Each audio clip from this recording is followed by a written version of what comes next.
പ്രിയപ്പെട്ട അധ്യാപക വിദ്യാർത്ഥികളെ, കേട്ടറ്റ്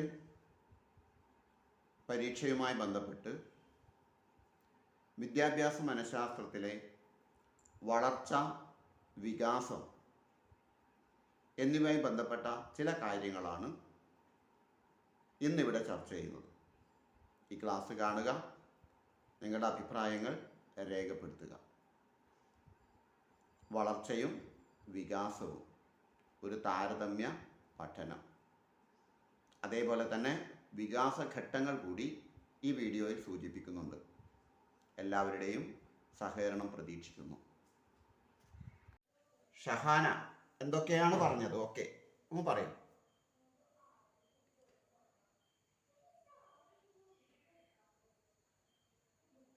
ഫസ്റ്റ് പറഞ്ഞിട്ടുണ്ടായ ഇൻട്രോസ്പെക്ഷൻ രീതിയാണ്, അതായത് അന്തർനിരീക്ഷണ രീതി അല്ലെങ്കിൽ ആത്മനിഷ്ഠ രീതിയാണ്. ഓക്കെ, ഇൻട്രോസ്പെക്ഷനെ കുറിച്ച് പറഞ്ഞു.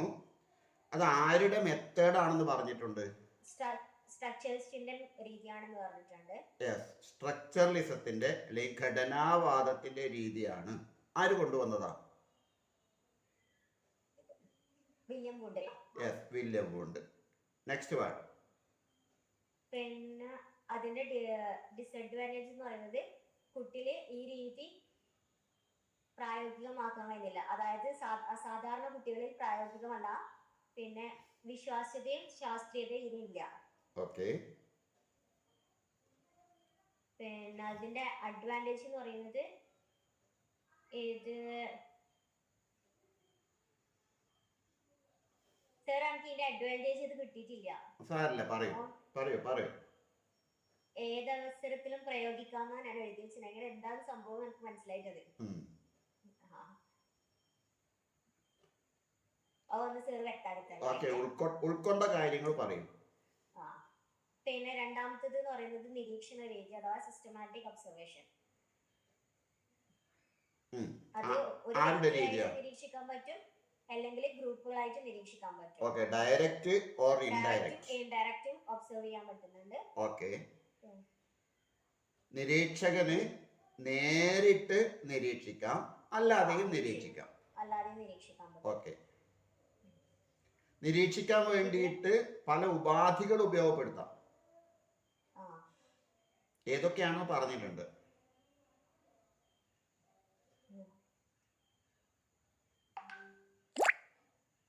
ക്യാമറ അല്ലേ? ഓക്കെ, ഇങ്ങനെയൊക്കെ പറഞ്ഞിട്ടുണ്ട്. ഓക്കെ,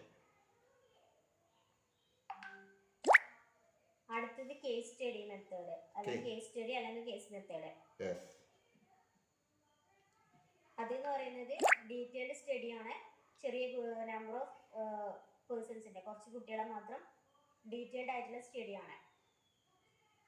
അല്ലെങ്കിൽ ഒരു വ്യക്തിയെ ഡീറ്റെയിൽ ആയി സ്റ്റഡി പഠിക്കാനും പറ്റും. ഓക്കെ, ഒരു വ്യക്തിയുടെ ഇൻഫർമേഷൻ വെച്ച് സമഗ്രമായി പഠിക്കാൻ സാധിക്കുന്നുണ്ട്. ആ വ്യക്തിയെ കുറിച്ചിട്ട് ഇതിന്റെ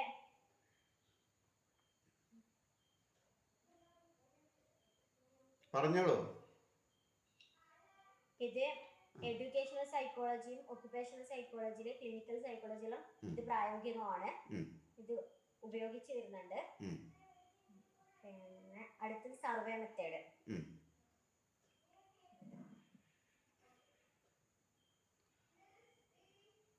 ഓക്കെ, നമ്മൾ കഴിഞ്ഞ ക്ലാസ്സിൽ സഹാന, ഞാൻ തുടരാം. നമ്മൾ കഴിഞ്ഞ ക്ലാസ്സിൽ പറഞ്ഞ കാര്യം ഇതാണ്. മനഃശാസ്ത്രത്തിൽ ചില ടൂൾസുകൾ, ചില ഉപാധികൾ നമ്മൾ ഉപയോഗിക്കാറുണ്ട്. അതിൽ ഏതൊക്കെയാണ് ഉപാധികൾ എന്നാണ് പറഞ്ഞത്? ഇൻട്രോസ്പെക്ഷൻ അല്ലെങ്കിൽ അന്തർനിരീക്ഷണം. 2, നിരീക്ഷണ രീതി. അത് ധർമ്മവാദികളുടെ രീതിയാണെന്ന് പറഞ്ഞു.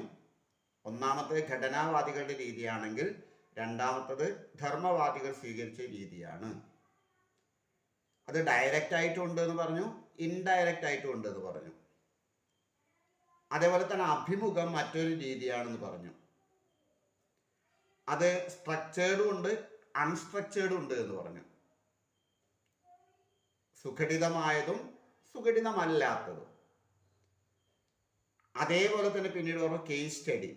ഒരു വ്യക്തിയെ സമഗ്രമായി പഠിക്കാനുള്ള ഉപാധിയാണ് കേസ് സ്റ്റഡി എന്ന് വേണം പറയാം. അല്ലെങ്കിൽ ഒരു ഗ്രൂപ്പിനെ സമഗ്രമായി പഠിക്കാനുള്ള ഉപാധിയാണ് കേസ് സ്റ്റഡി എന്ന് വേണം പറയാം. പിന്നെ ആക്ഷൻ റിസർച്ചിനെ കുറിച്ച് നമ്മൾ പറഞ്ഞു. ക്രിയാഗവേഷണം ആരാണത് കൊണ്ടുവന്നത്? Action research Rajitha. Sir action റിസർച്ചിനെ കുറിച്ച് പറഞ്ഞിട്ടുണ്ടായിരുന്നില്ല. ക്രിയാഗവേഷണം ഇല്ല, പറഞ്ഞിട്ടില്ല. Introspection, systematic observation, case study, survey method, experimental method, projective method, sociometric technique. അത്രയും പറഞ്ഞു. ഓക്കെ, എന്നാൽ ആക്ഷൻ റിസർച്ച് എന്താണ് ശരിക്ക്? അതെ, ക്രിയാഗവേഷണം തന്നെയാണ്. ഞാനൊരു പണി എടുക്കുന്നുണ്ട് ഇപ്പൊ. എന്ത് പണിയാണ് എടുക്കുന്നത്? പഠിപ്പിക്കുന്നില്ല, ഞാൻ ചില കാര്യങ്ങൾ പറയുന്നു. ഞാൻ ആരെയും പഠിപ്പിക്കുന്നില്ല. ഞാൻ നിങ്ങൾക്ക് വേണ്ടുന്ന കാര്യങ്ങൾ എന്തൊക്കെയാണെന്ന് പറഞ്ഞു തരുന്നു. അതിൽ ചില കാര്യങ്ങൾ നിങ്ങൾ ഉൾക്കൊള്ളുന്നു. അല്ലേ? അതല്ലേ ശരി? അതാണ് ശരി. അപ്പൊ ആരും ആരെയും ഒന്നും പഠിപ്പിക്കുന്നില്ല, നമ്മൾ പഠിക്കുകയാണ്. അപ്പൊ അങ്ങനെ പറയുമ്പോൾ ഞാനൊരു തൊഴിൽ ഇപ്പൊ ചെയ്യുന്നുണ്ട്. ഈ തൊഴില് ഞാൻ എന്തെല്ലാം ഇന്ന് കാര്യങ്ങൾ ചെയ്തിട്ടുണ്ട്, അതിൽ പോരായ്മ എന്തൊക്കെയുണ്ട് എന്ന് ആർക്കെന്നെ പരിശോധിക്കാം? സ്വയം പരിശോധിക്കാം. ഒരു ക്ലാസ് റൂമിലാണെങ്കിൽ നമ്മളൊരു യൂണിറ്റ് ടെസ്റ്റ് വെക്കും. ഒരു യൂണിറ്റ് ടെസ്റ്റ് വെച്ചതിന് ശേഷം ഞാൻ ഇന്നലെ വരെ കൈകാര്യം ചെയ്ത കാര്യങ്ങൾ കുട്ടികൾക്ക് കിട്ടിയിട്ടുണ്ടോ എന്ന് പരിശോധിക്കാം. ഉദാഹരണത്തിന് മലയാളത്തിലാണെങ്കിൽ വേണമെങ്കിൽ കൂട്ടക്ഷരങ്ങളെ കുറിച്ചാണ് നമ്മൾ കഴിഞ്ഞ ക്ലാസ് പറഞ്ഞതെങ്കിൽ ഈ കാര്യം കുട്ടിക്ക് കിട്ടിയിട്ടുണ്ടോ, അതുമായി ബന്ധപ്പെട്ടൊരു ടെസ്റ്റ് നമുക്ക് നടത്താം. ഇപ്പൊ എത്ര കുട്ടികൾ ഇത് ഭംഗിയായി ചെയ്യുന്നുണ്ട്, എത്ര പേര് ചെയ്യുന്നില്ല എന്ന് വേണം കണ്ടെത്താം. ഭൂരിഭാഗം കുട്ടികൾക്കും അങ്ങനെയുള്ള കാര്യങ്ങൾ കിട്ടിയിട്ടില്ലെങ്കിൽ പോരായ്മ ആരുടേതാണ്? കുട്ടിയുടേതാണോ ടീച്ചറുടേതാണോ? ടീച്ചറുടെ പോരായ്മ. അപ്പൊ ഒരു പരീക്ഷയ്ക്ക് 50 കുട്ടികളുണ്ടെങ്കിൽ മിക്ക കുട്ടികളും ഒരേ ചോദ്യത്തിന്റെ ഉത്തരം തെറ്റിക്കുന്നുണ്ടെങ്കിൽ അതിന് കാരണക്കാരൻ ടീച്ചർ തന്നെയാണ്, കുട്ടികളല്ല. അപ്പൊ അങ്ങനെ ടീച്ചർ തന്റെ ചെയ്യുന്ന കാര്യങ്ങളെ കുറിച്ച് ഒരു പുനഃപരിശോധന നടത്തുകയാണ് അവിടെ ചെയ്യുന്നത്. എന്നിട്ട് പിന്നീട് എന്ത് ചെയ്യണം? അത് പരിഹരിക്കാൻ ആവശ്യമായ ടീച്ചിങ് എയ്ഡൊക്കെ വെച്ച് വീണ്ടും ഒരു ക്ലാസ് കൊടുക്കുന്നു. ആദ്യം ഒരു പരീക്ഷ നടത്തുന്നു, പ്രശ്നം കണ്ടെത്തുന്നു, വീണ്ടും ക്ലാസ് കൊടുക്കുന്നു. ആവശ്യമായ പഠനോപാധികൾ വെച്ചിട്ടാണ് ക്ലാസ് കൊടുക്കുന്നത്. എന്നിട്ട് വീണ്ടും ഒരു ടെസ്റ്റ് നടത്തുന്നു, എത്ര കുട്ടികൾ മെച്ചപ്പെട്ടിട്ടുണ്ടെന്ന് നോക്കുന്നു. അങ്ങനെ കുറെ ഘട്ടങ്ങൾ ആക്ഷൻ റിസർച്ചിലുണ്ട്. ആരാണിത് കൊണ്ടുവന്നത്? സ്റ്റീഫൻ കോറിയാണ് ഇത് കൊണ്ടുവന്നത്. ഏത് തൊഴിൽ മേഖലയിലും അവർ ചെയ്യുന്ന പ്രവൃത്തിയെ കുറിച്ച് പുനഃപരിശോധന നടത്താം. ശരിയല്ലേ? ഏത് തൊഴിലും അത് ചെയ്തൂടെ? ഞാൻ എങ്ങനെയാണ് എന്ന് നോക്കിക്കൂടെ? നോക്കാം. അത് തന്നെയാണ് ഉദ്ദേശിച്ചത്. പിന്നീട് ചില റെക്കോർഡുകളെ കുറിച്ച് പറഞ്ഞു. ഒന്ന് ക്യുമുലേറ്റീവ് റെക്കോർഡ്, സഞ്ചിത രേഖ, അല്ലേ? അതെന്താണെന്ന് പറഞ്ഞിട്ടുണ്ടായിരുന്നു. ആരതിനെ കുറിച്ച് പറയുന്നത്? രമ്യക്കുട്ടി. ക്യുമുലേറ്റീവ് റെക്കോർഡ്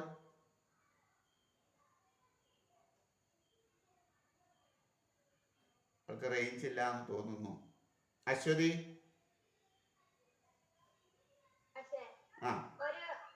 ഒരു കുട്ടിയെ കുറിച്ച് വ്യക്തമായി അറിയാനും പഠിക്കാനുള്ള ഒരു സമഗ്രമായ രേഖയാണ്.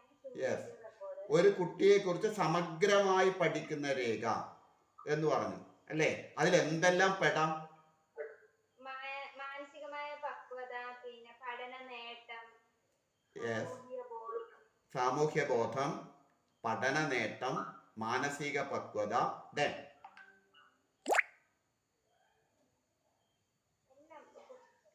മൊത്തത്തിൽ എല്ലാ കാര്യങ്ങളും ഒരു കുട്ടിയെ സംബന്ധിച്ച ആരോഗ്യം, അല്ലേ? ആരോഗ്യം, അതുപോലെ തന്നെ കുട്ടിയുടെ കാഴ്ച ശക്തി, ഇതെല്ലാം വേണം വരാം. അപ്പൊ ഒരു കുട്ടിയെ കുറിച്ച് സമഗ്രമായി പഠിക്കുന്നതാണ് ക്യുമുലേറ്റീവ് റെക്കോർഡ്. എന്നാൽ എന്താണ് anecdotal record? Shweta, anecdotal record, ഉപാഖ്യാന രേഖ,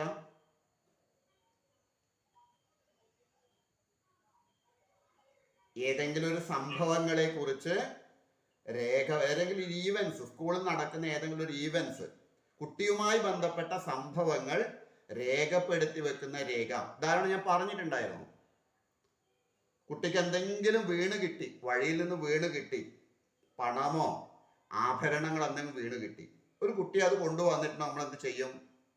കുട്ടിയെ അഭിനന്ദിക്കും, അല്ലേ? അപ്പൊ ഏത് കുട്ടിക്ക് കിട്ടി, എങ്ങനെ കിട്ടി എന്നൊക്കെ വേണമെങ്കിൽ നമുക്ക് രേഖപ്പെടുത്തി വെക്കാം. സ്കൂളിൽ വഴക്കുണ്ടാക്കിയവൻ, തല്ലുണ്ടാക്കിയവൻ, ഇങ്ങനെ ഓരോ കുട്ടിയെ കുറിച്ചും നമുക്ക് അറിയണമെങ്കിൽ ഈ അനക്ഡോട്ടൽ റെക്കോർഡ് നോക്കിയാൽ മതി. സംഭവ വിശകലന രേഖ എന്ന് വേണമെങ്കിൽ വിളിക്കാം അനക്ഡോട്ടൽ റെക്കോർഡിനെ. സംഭവ വിശകലന രേഖ. പിന്നീട് നമ്മൾ മറ്റൊന്ന് പറഞ്ഞു, മറ്റൊരു കാര്യം എന്താ പറഞ്ഞത് സുജ? ക്വസ്റ്റ്യൻ. പിന്നീട് നമ്മൾ ക്വസ്റ്റ്യൻ, കഴിഞ്ഞ വർഷങ്ങളിലെ കുറച്ച് ചോദ്യങ്ങളാണ് നമ്മൾ പറഞ്ഞത്. എന്നാൽ ഇന്ന് നമ്മൾ പോകുന്നത് വികാസഘട്ടങ്ങളിലെ വളർച്ച, വികാസം എന്നിവയുമായി ബന്ധപ്പെട്ട കാര്യങ്ങളിലേക്കാണ്. Growth and development. Growth and development.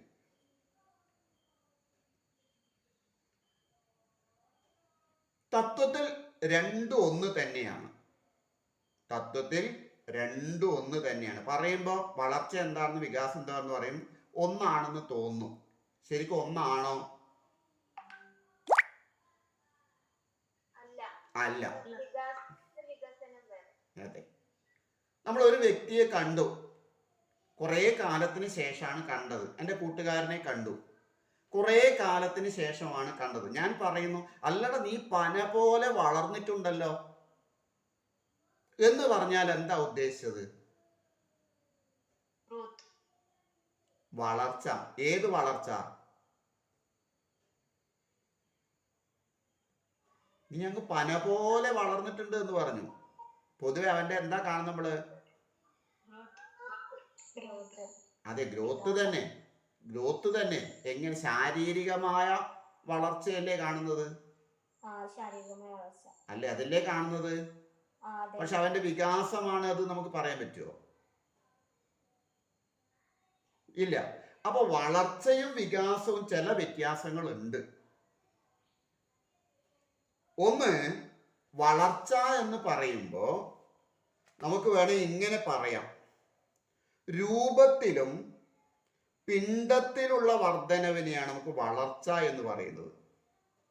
മാസിലുള്ള വർധനവ്, രൂപത്തിലും പിണ്ഡത്തിലുമുള്ള വർധനവ്, അതിനെയാണ് വളർച്ച എന്ന പദം കൊണ്ട് അർത്ഥമാക്കുന്നത്. ഇത് കോശങ്ങളുടെ എന്തുവേണം പറയാം, കോശങ്ങളുടെ വർധനയുടെ ഫലമായിട്ടാണ് സംഭവിക്കുന്നത്. കോശങ്ങളുടെ വർധനവിന്റെ ഫലമായിട്ടാണ് വളർച്ച സംഭവിക്കുന്നത്. അത് പാരിമാണികമാണ് എന്ന് പറഞ്ഞാൽ ക്വാണ്ടിറ്റേറ്റീവ് ആണ്. വളർച്ച ക്വാണ്ടിറ്റേറ്റീവ് ആണ്. എന്നാൽ വികാസമോ? അങ്ങനെ പറയാൻ പറ്റും. വളർച്ച ഒരു നിശ്ചിത പ്രായമാകുമ്പോൾ നിൽക്കും, വികാസം നിൽക്കുമോ? ഇല്ല, അല്ലേ? വികാസം അത് ജനനം മുതൽ മരണം വരെയാണ്. വികാസം എന്ന് പറയുന്നത് ബർത്ത് മുതൽ ഡെത്ത് വരെയാണെന്ന് വേണം പറയാൻ. ഡെവലപ്മെന്റ് അങ്ങനെയാണ്. അപ്പൊ ജനനം മുതൽ മരണം വരെ വികാസം അനസ്യൂതം നടന്നുകൊണ്ടിരിക്കുന്നു. വികാസം ജനനം മുതൽ മരണം വരെ അനസ്യൂതം നടന്നുകൊണ്ടേയിരിക്കുന്നു എന്ന് വേണമെങ്കിൽ നമുക്ക് പറയാം.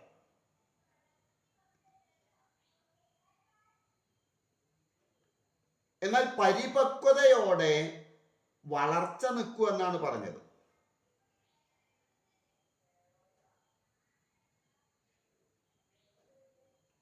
അപ്പൊ അങ്ങനെയാണെങ്കിൽ വികാസത്തെ നമുക്ക് ഇങ്ങനെ വിളിക്കാം: വ്യക്തിയെ അനുക്രമമായി പരിപക്വതയിലേക്ക് നയിക്കുന്ന, വ്യക്തിയെ അനുക്രമമായി പരിപക്വതയിലേക്ക് നയിക്കുന്ന പുരോഗമനാത്മകമായ വ്യതിയാനമാണ് വികാസം. കാര്യം കിട്ടിയോ? കാര്യം കിട്ടിയോ? സർ ഒന്നുകൂടി പറയോ? വ്യക്തിയെ അനുക്രമമായി പരിപക്വതയിലേക്ക് നയിക്കുന്ന പുരോഗമനാത്മകമായ, പ്രോഗ്രസീവാണ്, പുരോഗമനാത്മകമായ വ്യതിയാനമാണ് വികാസം അല്ലെങ്കിൽ വികസനം.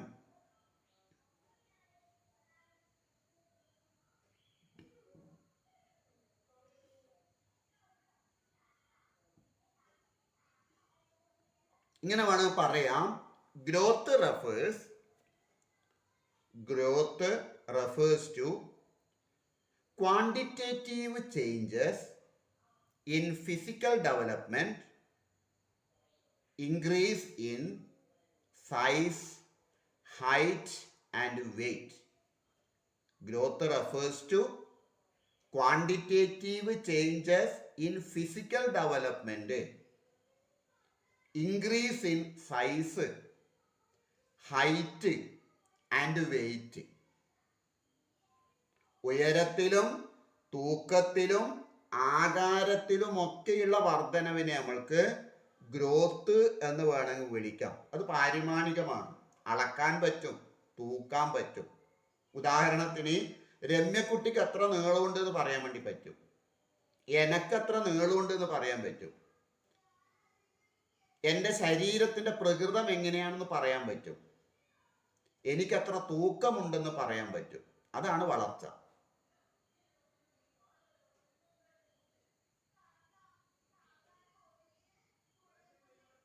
അപ്പോൾ growth is observable and can be measured എന്നാണ്.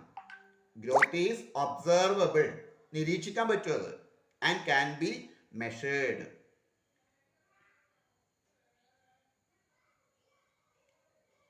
Frank said that growth as the multiplication of cells. Frank said growth as the multiplication of cells. ഞാൻ നേരത്തെ പറഞ്ഞു കോശങ്ങളുടെ വർധനവാണത്. പിയറി പറഞ്ഞത് development means the whole sequence. Development means the whole sequence of life from consumption to death. Clear ആണോ? Development means the whole sequence, WHOLE, whole sequence of life from consumption to death. അപ്പൊ birth മുതൽ death വരെ ഉള്ള മാറ്റമാണ് വികാസം എന്ന് പറയുന്നത്. അത് ജനനം മുതൽ മരണം വരെയാണ്. ഉദാഹരണം വേണം പറയാം, ഇന്നലെ വരെ കൗൺസിലറൊന്നും ആയിരുന്നില്ല, പെട്ടെന്ന് ഒരാളെ പറ്റി കൗൺസിലറാക്കി. അയാൾ ഇന്നലെ വരെ സ്റ്റേജ് കണ്ടിട്ടില്ല. അയാൾ 5 വർഷം പൂർത്തിയാക്കി പുറത്തിറങ്ങുമ്പോൾ സ്റ്റേജിൽ കയറി നന്നായി പ്രസംഗിക്കുന്നുണ്ടെങ്കിൽ അത് അയാളുടെ വളർച്ച എന്നാണോ പറയുക, അയാളുടെ വികാസം എന്നാണോ പറയുക? ഏത് തരത്തിലുള്ള വികാസം? ഏത് തരത്തിലുള്ള വികാസം? അല്ല, പഠന വികാസം എന്ന് പറഞ്ഞൂടാ, അങ്ങനെ പറയാൻ പറ്റും.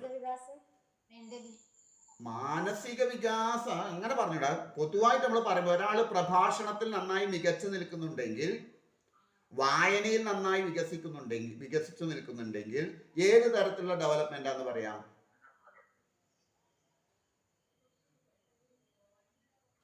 ഭാഷാപരമായ വികാസമല്ലേ? സ്പീക്കിംഗ്.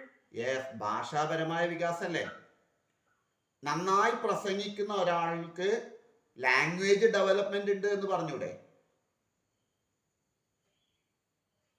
ഭാഷാപരമായ വികാസം ഉണ്ട് എന്ന് പറഞ്ഞൂടെ?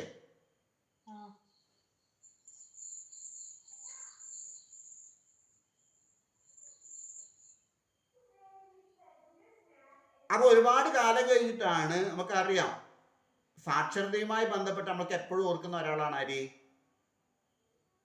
സാക്ഷരതയുമായി ബന്ധപ്പെട്ട് നമ്മൾക്ക് എപ്പോഴും ഓർമ്മിക്കാൻ പറ്റുന്ന ഒരാളാരാ? സാക്ഷരതാ പ്രസ്ഥാനത്തില്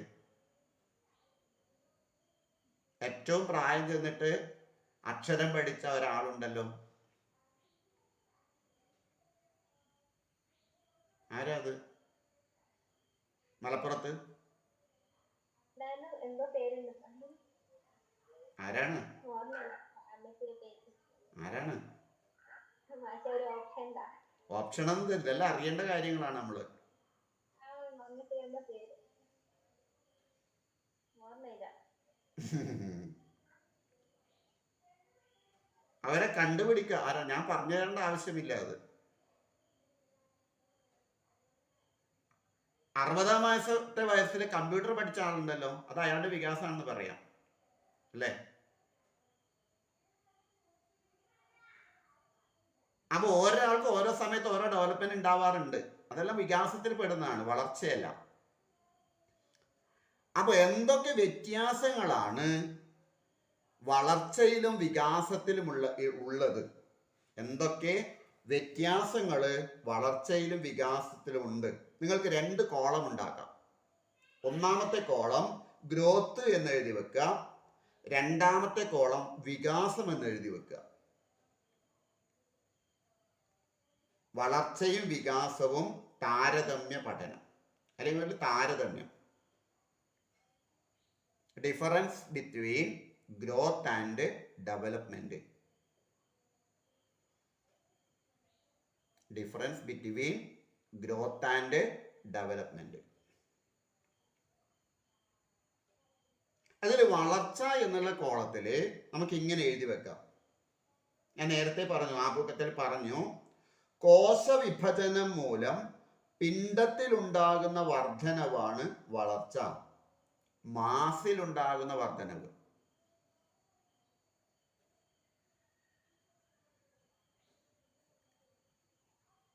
എന്നാൽ വികാസം എന്താണെന്ന് നേരത്തെ പറഞ്ഞു ഇല്ലേ? വ്യക്തിയെ മെച്യൂരിറ്റിയിൽ നിന്നും പ്രോഗ്രസീവിലേക്ക് നയിക്കുന്ന വ്യതിയാനമാണ് വികാസം. അല്ലെ ഇങ്ങനെ വിളിക്കാം, growth may be limited. Growth may be limited to the changes in the quantitative aspects. Growth may be limited to the changes in the quantitative aspects. Example, increase in size, height, then length.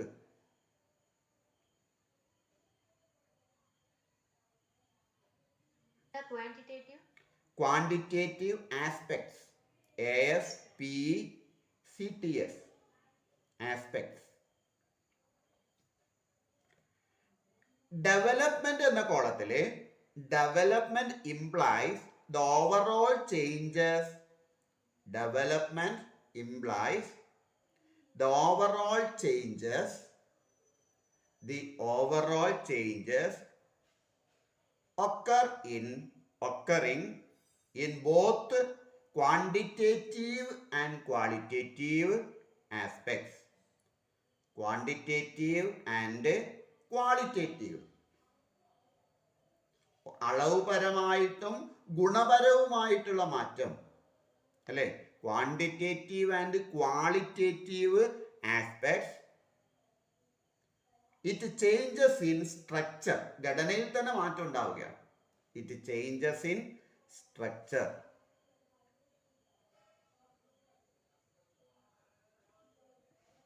എന്താ പറഞ്ഞത്? വളർച്ച quantitative ആണ്, പാരിമാണികമാണ്. വികാസം qualitative ആണ്, അത് ഗുണാത്മകമാണ്. ഒന്ന് അളക്കാൻ പറ്റുന്നതാണ്, മറ്റൊന്ന് ഗുണപരമാണ്, ഗുണാത്മകമാണ്. വളർച്ച ക്വാണ്ടിറ്റേറ്റീവ് ആണെങ്കിൽ വികാസം ക്വാളിറ്റേറ്റീവ് ആണ്. പരീക്ഷയ്ക്ക് ചിലപ്പോൾ ചോദിക്കാറുണ്ട്, താഴെ തന്നിരിക്കുന്നവയിൽ വികാസവുമായി ബന്ധപ്പെട്ട ശരിയായ പ്രസ്താവന ഏത്? 3-4 ഓപ്ഷൻ തരും. അപ്പോൾ നമുക്ക് കൺഫ്യൂഷൻ വരും. കൃത്യമായി അനലൈസ് ചെയ്ത് ഉത്തരത്തിലെത്തലാണ് പരീക്ഷ എഴുതുന്ന ആളുടെ ജോലി.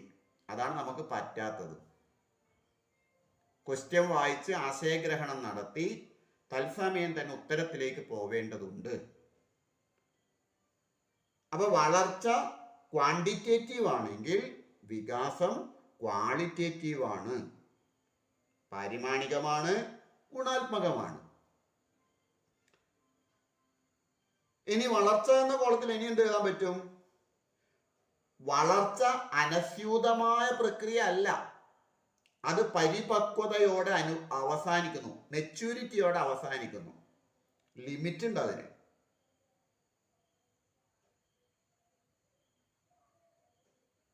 അപ്പോൾ മെച്യൂരിറ്റി അല്ലേ, പക്വതയോട് കൂടിയിട്ട് വളർച്ച നിൽക്കുന്നു. സാധാരണ വളർച്ച നീ എത്ര വയസ്സ് വരെ വളരുമെന്നാണ് പറയാ നമ്മള്. ഇനി നീ നീളം വെക്കൂല എന്നെല്ലാം പറയും. എന്തുകൊണ്ട്?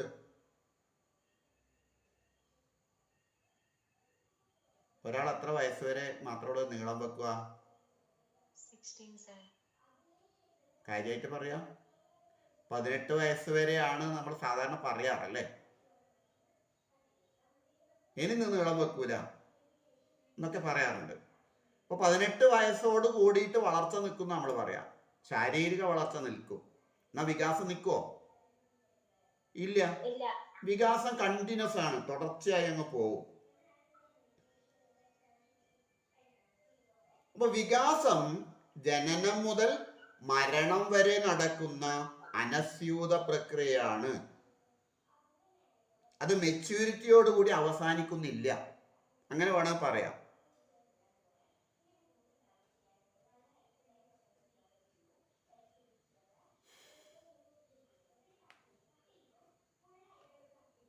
ഇനി വളർച്ച നേരത്തെ ഞാൻ പറഞ്ഞു, അത് ഘടനാപരവും ശാരീരികവുമാണ്.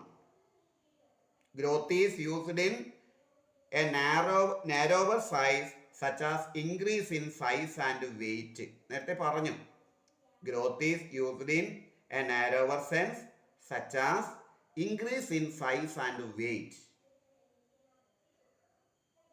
Development is a wider and comprehensive term. Development is a wider and comprehensive term related to all types of changes, both physical and psychological.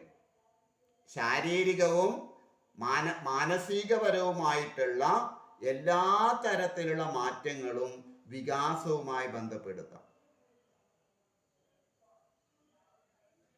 ഏതൊക്കെ തരത്തിലുള്ള വികാസം പിന്നീട് പറയാം. അപ്പൊ വളർച്ച എന്ന് പറയുന്നത് ബാഹ്യമായ മാറ്റങ്ങളെ സൂചിപ്പിക്കുന്നു. വളർച്ച ബാഹ്യമായിട്ട് നമുക്ക് കാണാൻ പറ്റുന്ന മാറ്റങ്ങളെ സൂചിപ്പിക്കുന്നു. വികാസം സാമൂഹികവും വൈജ്ഞാനികവും വൈകാരികവും സാൻമാർഗികവുമായിട്ടുള്ള എല്ലാ മേഖലകളുമായി ബന്ധപ്പെട്ടിരിക്കുന്നു. അതുകൊണ്ട് അത് ഇന്റേണൽ ആണ്, ആന്തരികമാണ്. വികാസം ആന്തരികമാണ്, വളർച്ച എക്സ്റ്റേണൽ ആണ്. Growth is physical and external in nature. Growth is physical and external in nature. Development is internal and can be physical, social, emotional and intellectual തുടങ്ങിയിട്ടുള്ള എല്ലാം etcetera. Development is internal and can be physical, ശാരീരികപരമായ മാറ്റം, social സാമൂഹികപരമായിട്ടുള്ള മാറ്റം, അതേപോലെ തന്നെ emotional വൈകാരികപരമായിട്ടുള്ള മാറ്റം, and intellectual, ബുദ്ധിപരമായിട്ടുള്ള വികാസം.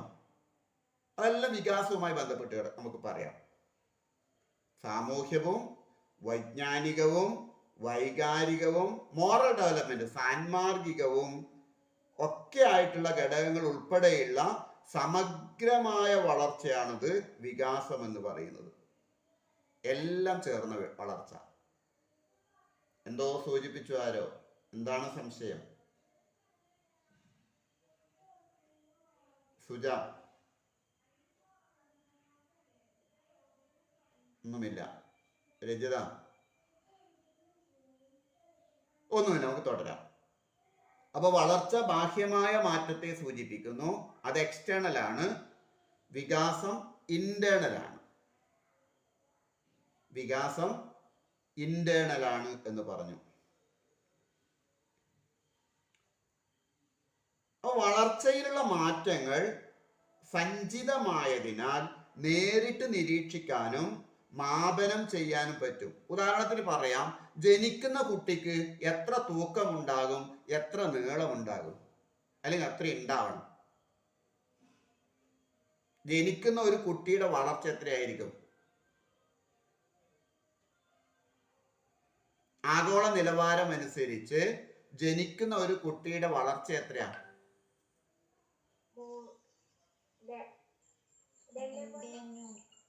ഒരാൾ പറയൂ, ആരെങ്കിലും ഒരാൾ. അശ്വതി പറയൂ. തുടക്കം എത്ര മുതൽ എത്ര വരെ ആവാം?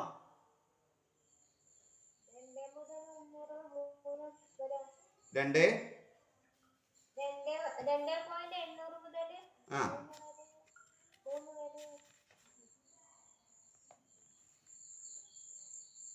അപ്പോ ജനിക്കുന്ന ഒരു കുഞ്ഞിന് വെയിറ്റ് എന്ന് പറയുന്നത് 2.5 മുതൽ 3.5 വരെ ആവാം. അല്ലേ? അതിൽ കുറഞ്ഞാലോ കുട്ടിക്ക് വളർച്ചയില്ല എന്ന് പറയും നമ്മൾ, അല്ലേ? 2.5 കിലോ ഇല്ല എങ്കിൽ നമ്മൾ എന്ത് പറയും? കുട്ടിക്ക് വേണ്ടത്ര വളർച്ചയില്ല എന്ന് ഡോക്ടർ പറയും. ശരിയാണോ? അതെ. 3 കൂടിയാലോ? അതെ, കുട്ടിക്ക് വേണ്ടത്ര ആരോഗ്യമുണ്ട് എന്ന് പറയും, അല്ലേ? അമ്മ കുറച്ച് കഷ്ടപ്പെടുകയും ചെയ്യും. അങ്ങനെയല്ലേ? അപ്പോ ജനിക്കുന്ന സമയത്ത് എത്ര ഉയരമുണ്ടാകണം, എത്ര തൂക്കമുണ്ടാകണം എന്നുള്ള ആഗോള നിലവാരമുണ്ട്. അപ്പൊ എലിസബത്ത് ഹർലോക്കിന്റെ ഒരു ചാർട്ട് ഉണ്ട് അതുമായി ബന്ധപ്പെട്ട്. ആ ചാർട്ടിൽ കൃത്യമായിട്ട് എലിസബത്ത് ഹർലോക്ക് സൂചിപ്പിച്ചിട്ടുണ്ട്, ജനിക്കുന്ന സമയത്ത് 20 ഇഞ്ച് ആയിരിക്കും കുഞ്ഞിന്റെ ഉയരം. എന്ന് പറഞ്ഞാൽ 51 സെന്റിമീറ്റർ ആയിരിക്കും. 45 മുതൽ 51 സെന്റിമീറ്റർ വരെ ഒരു കുഞ്ഞിന്റെ ഉയരം. ആരെങ്കിലും അളന്നു നോക്കിയിട്ടുണ്ടോ?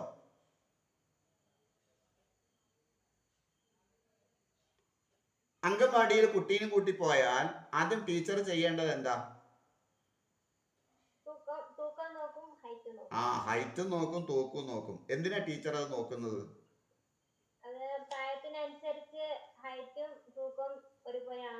അതെ, അങ്ങനെയാണെങ്കിൽ 1-ാം ക്ലാസ്സിൽ ചേർക്കുന്ന ഒരു കുട്ടിക്ക് എത്ര ഉയരം ഉണ്ടാവണം, എത്ര തൂക്കം ഉണ്ടാവണം?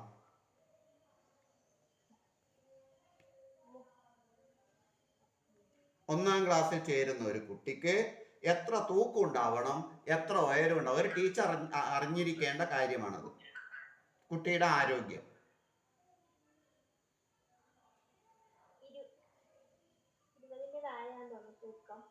ആ, എങ്ങനെ? ഏകദേശം 109 മുതൽ 114 സെന്റിമീറ്റർ വരെ ഹൈറ്റ് ഉണ്ടാകും ഒരു 6 വയസ്സായ കുട്ടിക്ക്. അത് ഉണ്ടാവണം എന്നാണ്. 43 മുതൽ 45 ഇഞ്ച് വരെ, അല്ലെങ്കിൽ 109 മുതൽ 114 സെന്റിമീറ്റർ വരെ ഉയരം. തൂക്കം 19 കിലോഗ്രാം അല്ലെങ്കിൽ 20 കിലോഗ്രാം തൂക്കം ഉണ്ടാവണം എന്നാണ്. അപ്പൊ ജനിക്കുന്ന സമയത്തെ തൂക്കം എത്രയാണോ അത് വളരുന്നതിനനുസരിച്ച് ഇരട്ടിച്ചുകൊണ്ടേയിരിക്കും. അതിന് നമ്മളെന്ത് കൊടുക്കണം കുഞ്ഞിക്ക്? പോഷകഗുണമുള്ള ആഹാരം Yes, പോഷകാഹാരങ്ങൾ കൊടുത്തിരിക്കണം അല്ലേ? അപ്പോൾ ഈ വളർച്ച നമ്മൾ അറിഞ്ഞിരിക്കണം. ടീച്ചറുടെ ഗ്രോത്ത് ചാർട്ടിൽ അത് വരച്ചു വെക്കണം എന്നാണ്. കുട്ടിയുടെ ഗ്രോത്ത് ചാർട്ട് എടുത്തിട്ടാണ് അമ്മ പോവുക അംഗൻവാടിയിലേക്ക്. അപ്പോൾ ഓരോ കുട്ടിയുടെയും വളർച്ച തൊട്ടടുത്ത അംഗൻവാടിയിലെ ടീച്ചർ നിരീക്ഷിക്കുന്നുണ്ട്. അത് രേഖപ്പെടുത്തി വെക്കേണ്ടതുണ്ട്. അതിൽ കുറവുണ്ടെങ്കിൽ കുട്ടിക്ക് വളർച്ചാപരമായ പ്രശ്നമുണ്ട്, കണ്ടെത്തണം, വേണ്ടത് കൊടുക്കേണ്ടതുണ്ട്. അപ്പൊ വളർച്ച നേരിട്ട് നിരീക്ഷിക്കാൻ പറ്റുമെന്നാണ് പറഞ്ഞത്. എന്നാൽ വികാസത്തിന്റെ മാപനം അത്ര കൃത്യമാവണമെന്നില്ല. വികാസത്തിന്റെ മാപനം അത്ര കൃത്യമാവണം എന്നില്ല. ക്ലിയർ ആണോ? പറഞ്ഞ കാര്യം ക്ലിയർ ആണോ? അല്ലെ ഇങ്ങനെയാണ് പറയാം, വളർച്ച വികാസത്തിന് കാരണമാകാം, അല്ലെന്നും വരാം. വളർച്ച വികാസത്തിനു കാരണമാകാം, അല്ല എന്നും വരാം. എന്നാൽ വികാസം വളർച്ച ഇല്ലാതെ തന്നെ ഉണ്ടാകാം. നിങ്ങൾ പക്രുവിനെ നോക്കുക. പക്രുവിന് ഉയരമുണ്ടോ? ഇല്ല. എന്നാൽ പക്രുവിന്റെ വികാസം എന്താ? അറിയപ്പെടുന്ന പ്രശസ്ത ഗിന്നസ് ബുക്കിൽ കയറിയിട്ടുണ്ട്. യെസ് അല്ലേ? ഇങ്ങനെയുള്ള ഒരുപാട് ആളുകളെ കാണാൻ വേണ്ടി പറ്റും നമുക്ക്. ഭിന്നശേഷിക്കാരായ ഒരുപാട് കുട്ടികൾ, ഡോക്ടർ വരെ ആയവരുണ്ട്. പത്രങ്ങളിലെല്ലാം വായിക്കുന്നില്ലേ? അപ്പൊ ഓരോ തരത്തില് വികാസം നേടിയിട്ടുള്ള ആളുകളെ നമുക്ക് കാണാൻ വേണ്ടി കഴിയും. അപ്പൊ വളർച്ച എന്ന് പറയുന്നത് വികാസ പ്രക്രിയയിലെ പല അംശങ്ങളിൽ ഒന്ന് മാത്രമാണ് എന്ന് വേണമെങ്കിൽ പറയാം. വികാസം സമഗ്രമാണ് അല്ലെങ്കിൽ വിപുലമാണ്. അവ വ്യക്തിയുടെ എല്ലാ മാറ്റങ്ങളിലും കാണാൻ പറ്റും, അല്ലെങ്കിൽ ഉൾക്കൊള്ളുന്നുണ്ട് എന്ന് പറയാം.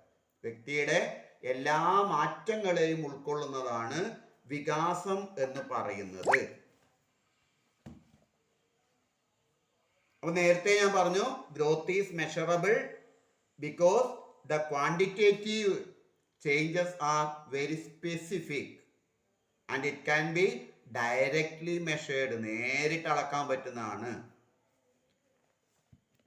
എന്നാൽ development is observable because the result of development are quite complex and difficult as far as their actual assessment and measurement is concerned. Development is observable because the result of development are quite complex and difficult as far as their actual assessment and measurement is concerned.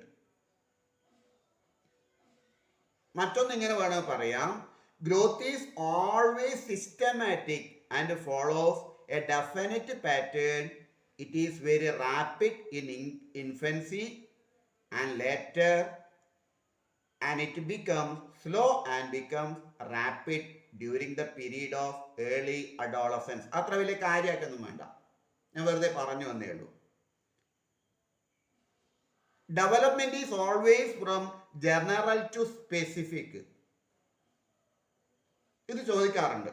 വികാസവുമായി ബന്ധപ്പെട്ട ഒരു തത്വമാണ്. അതായത് development is always from general to specific. സാമാന്യത്തിൽ നിന്നും വിശേഷണത്തിലേക്കാണത് വികാസം എന്ന് പറയുന്നത്. സാമാന്യത്തിൽ നിന്നും വിശേഷണത്തിലേക്കാണ്. അപ്പൊ നേരത്തെ ഞാൻ പറഞ്ഞു, വികാസ പഠനത്തെയും പരിപക്വനത്തെയും ആശ്രയിച്ചിരിക്കുന്നു. എന്നാൽ വളർച്ച പരിപക്വനത്തെയും പഠനത്തെയും ആശ്രയിക്കുന്നില്ല. വായിച്ചാലും വളരും, വായിച്ചില്ലെങ്കിലും വളരും, അല്ലേ? വായിച്ചാൽ വിളയും. ആര് പറഞ്ഞിട്ടുണ്ട് അങ്ങനെ? Yes yes. അപ്പോൾ അത് ഓർമ്മിച്ചാൽ മതി. വായിച്ചാലും വളരും, വായിച്ചില്ലെങ്കിലും വളരും. വായിച്ചാൽ വിളയും. വിളയും എന്ന് പറഞ്ഞാൽ എന്താണെന്ന് ശരിക്കും വികാസമല്ലേ? അതെ. അതെ. വായിച്ചില്ലെങ്കിൽ വളയും. വളയുമെന്ന് അദ്ദേഹം പറഞ്ഞിട്ടുണ്ട്. അത് ഓർമ്മിക്കാനേ ഉള്ളൂ. ഓക്കെ. സർ നേരത്തെ പറഞ്ഞ ഡെവലപ്മെന്റ് ഈസ് ഓൾവേസ് ആണെന്ന് പറഞ്ഞല്ലോ. Development is always systematic. Always systematic. വേണം ഇങ്ങനെ വേണം നമുക്ക് വിളിക്കാം. വളർച്ചയ്ക്ക് ഓരോ ഘട്ടങ്ങളുണ്ട്. ശൈശവം, ബാല്യം, കൗമാരം, യൗവനം, അങ്ങനെ ഓരോ ഘട്ടമില്ലേ? ആ ഓരോ ഘട്ടത്തിൽ ഉണ്ടാവേണ്ട ഉയരവും തൂക്കവും ഇല്ലേ? ഇല്ലേ? അപ്പൊ ഞാൻ നേരത്തെ പറഞ്ഞു, 1-ാം ക്ലാസ്സിൽ എത്തുമ്പോഴേക്കും 6 വയസ്സാകുമ്പോഴേക്കും എത്ര ഉയരം ഉണ്ടാവണം എന്നുണ്ട് ഇല്ലേ? എത്ര തൂക്കം ഉണ്ടാവണം എന്നില്ലേ? ഉണ്ട്. അപ്പൊ growth is always systematic and follows A definite pattern.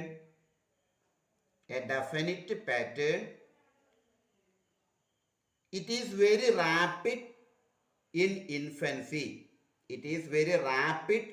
infancy. And later on it becomes slow.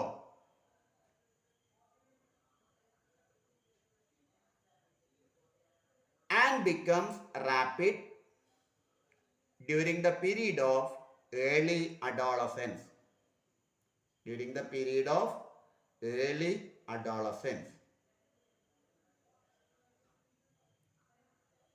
വളർച്ചയിൽ പെൺകുട്ടികളാണോ വേഗം വളരുക, ആൺകുട്ടികളാണോ വളരുക? പെൺകുട്ടികളാണ് വേഗം വളരുക. പെൺകുട്ടികൾ വേഗം തന്നെ വളരും അല്ലേ? ആൺകുട്ടികളൊന്നും അങ്ങനെ പെട്ടെന്ന് വളർച്ചയുണ്ടോ? അവരുടെ ആകാരങ്ങൾക്കൊക്കെ, പെൺകുട്ടികളുടെ ആകാരങ്ങൾക്കൊക്കെ പെട്ടെന്ന് മാറ്റം വരും. എന്നാൽ ആൺകുട്ടികൾക്ക് വളരെ സാവധാനത്തിലേ അത് നമുക്ക് കാണാൻ വേണ്ടി കഴിയും. അപ്പൊ ലിംഗപരമായ വ്യത്യാസം കൂടെ അവിടെ കാണാൻ വേണ്ടി പറ്റും. ശരിയാണോ? അതെ. ഇനി നമുക്ക് സ്റ്റേജസ് ഓഫ് ഡെവലപ്മെന്റ് നോക്കാം. വികാസഘട്ടങ്ങൾ. ഏതൊക്കെ വികാസഘട്ടങ്ങളുണ്ട്?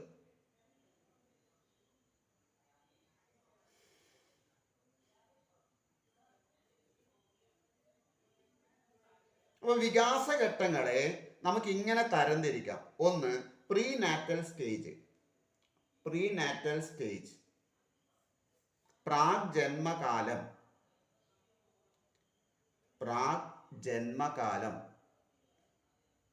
അതിൽ 3 ഘട്ടങ്ങളുണ്ട് എന്ന് വേണം നമുക്ക് വിളിക്കാം. പ്രാഗ് ജന്മകാലത്ത് 3 ഘട്ടങ്ങളുണ്ട്. ഏതൊക്കെ ആയിരിക്കും? ഭൂമിയിലേക്ക് വരുന്നതിന് മുമ്പേയുള്ള ഘട്ടം. ഒന്ന് ബീജാങ്കുരണ ഘട്ടം. അങ്ങനെ ഒരു ഘട്ടമില്ലേ? ബീജാങ്കുരണ ഘട്ടം, ഭ്രൂണഘട്ടം, ഗർഭഘട്ടം. ഇങ്ങനെ 3 സ്റ്റേജസ് അവിടെ കാണാൻ വേണ്ടി കഴിയും.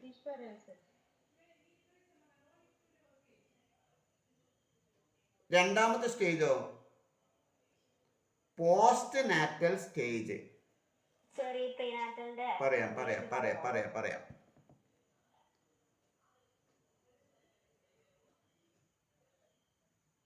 ആ പ്രീനാറ്റൽ സ്റ്റേജ് എന്ന് പറയുന്നത് പൊതുവായിട്ട് ഇങ്ങനെ നമുക്ക് വിളിക്കാം, കൺസംഷൻ ടു ബർത്ത്, ജനിക്കുന്നത് വരെയുള്ള ഘട്ടം എന്ന് നമുക്ക് വിളിക്കാം. Conception to birth.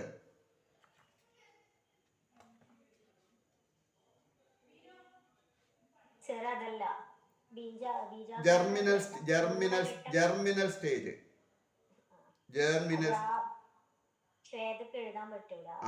Germinal stage.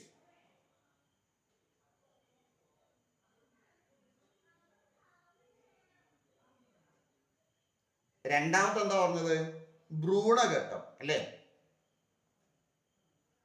ഭ്രൂണഘട്ടം, embryonic stage.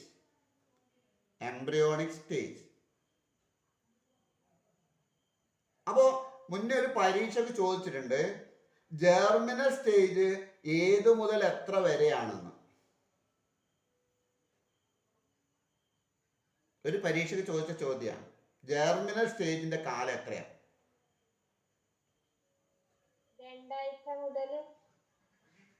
2 മുതലല്ല, 2 വരെ.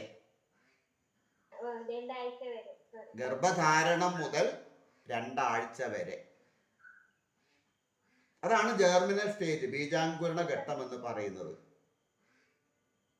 ഗർഭധാരണം മുതൽ 2 വരെ. എന്നാൽ ഭ്രൂണഘട്ടമോ, എംബ്രിയോണിക് സ്റ്റേജോ 10ാമത്തെ ആഴ്ച വരെ. 2ാമത്തെ ആഴ്ചയുടെ അവസാനം മുതൽ 10ാമത്തെ ആഴ്ച വരെ അല്ലേ?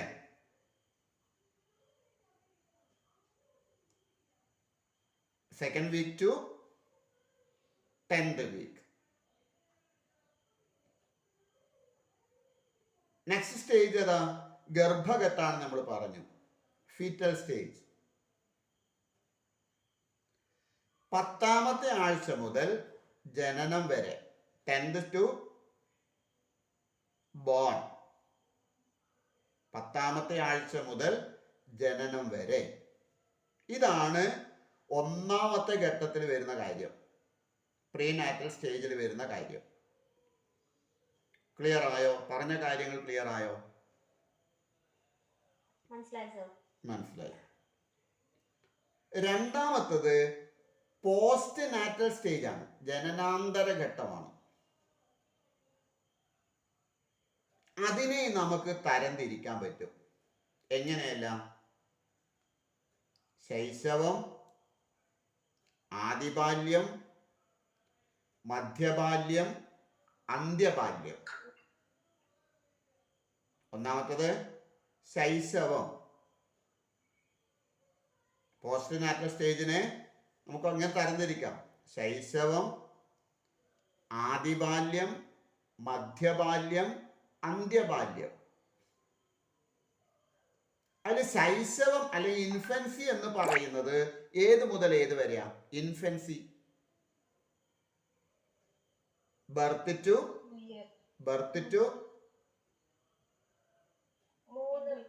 3 ഇയർ, 3 വയസ്സ് വരെ. 2 to 3 അല്ലെങ്കിൽ 2-3 അങ്ങനെ വേണോ വിളിക്കാം. ജനനം മുതൽ 3 വയസ്സ് വരെയുള്ള പ്രായം ശൈശവം. എന്നാൽ ആദിബാല്യമോ, ഏർലി ചൈൽഡ്ഹുഡ്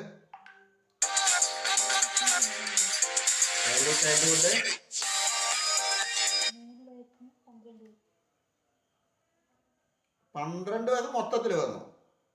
3 മുതൽ 6 വരെ. 3 വയസ്സ് മുതൽ 6 വയസ്സ് വരെ. മധ്യബാല്യമോ, മിഡിൽ ചൈൽഡ്ഹുഡ് 12 വരെയല്ല, 9 വരെ. മിഡിൽ എന്ന് പറയുന്നത് 6 to 9. എന്നാൽ ലേറ്റർ ചൈൽഡ്ഹുഡോ,